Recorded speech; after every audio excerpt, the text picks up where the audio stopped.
Kinumpirma mga kapatid, nagsimula po ngayong umaga ang 2 araw ng nationwide transport strike ng grupong Manibela. Nagpoprotesta po ang kanilang hanay, bunsod nga po ng muling pagtaas sa presyo ng produktong petrolyo at kabiguan po ng pamahalaan daw na ipatupad ang taas pamasahe sa mga jeepney. Nasa 100,000 mga PUVs ang inaasahan pong lalahok sa transport strike. Para rin daw naman ng grupo na magtungo po sa LTFRB para nga maghain ng petisyon para po sa 2 pisong dagdag sa minimum fare sa mga jeepney. Giit ni Marval Buena, hindi pa rin po sapat ang 2 piso at hinihiling lamang nila ito para nga maitawid nila ang kanilang gastusin sa maintenance ng kanilang mga jeepney units. Samantala muli namang nanawagan po ang grupong Piston na aprubahan po ang kanilang hirit na 10 pisong taas pamasahe. Nakabinbin pa rin kasi ang kanilang petisyon sa LTFRB kung saan hiniling po nilang maitaas sa 23 pesos, aray ko po, ang minimum na pamasahe sa jeep mula po yan sa kasalukuyang 13 pesos. Ayon kay Piston President Modi Floranda, nalulugi na nga ang mga tsuper ng higit 1,800 piso kada araw at wala na silang maiuwi sa kanilang pamilya. Kailangan daw nilang kumita ng 4,000 at 600 piso para lang sa boundary at pagpapakarga. Bukod po sa pagsipa ng presyo ng produktong petrolyo, kasama rin daw sa kanilang hiling ang 10 pisong taas pasahe na gagastusin para po sa piyesa ng kanilang mga jeep. Tuloy pa rin po naman ang pagpapatupad po ng 85 pisong minimum wage sa Metro Manila ayon sa Malacanang. Paliwanag po ni Atty. Claire Castro, wala ho naman daw kautusan si Pangulong Marcos D. Jr. na suspendihin ang naturang wage hike. Niliwanag po ng palasyo na tuloy pa rin ang wage hike sa gitna po ng panawagan ng ilang grupo na ito'y pansamantala munang suspendihin dahil posible nga itong mauwi sa tanggalan ng mga trabahador. Wala rin po naman daw nakarating na informasyon kung merong nga mga miyembro po ng pribadong sektor na nakikiusap na wag muna itong ipatupad.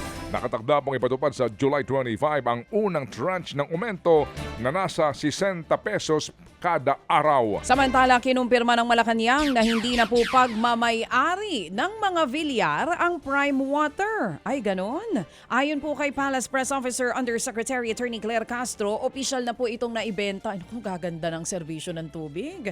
Naibenta na po ito sa Crystal Bridges na pagmamay-ari naman ni Lucio Co. Inaprubahan na rin daw ng Philippine Competition Commission ang pagbebenta sa nasabing kumpanya. Pagdating sa pananagutan ng mga nasa likod ng kumpanya noong inirereklamo ang pangit na serbisyo nito. Kailangan yung pangit na serbisyo.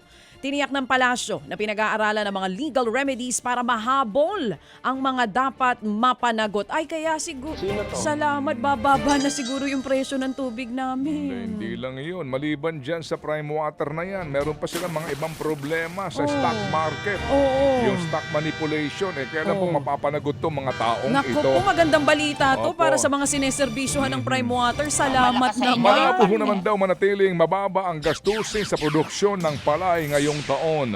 Sa datos nga po ng Philippine Statistics Authority, bumaba ng 7.7% ang average na gastusin sa produksyon ng palay sa 55,000 per hektar noong pong 2025.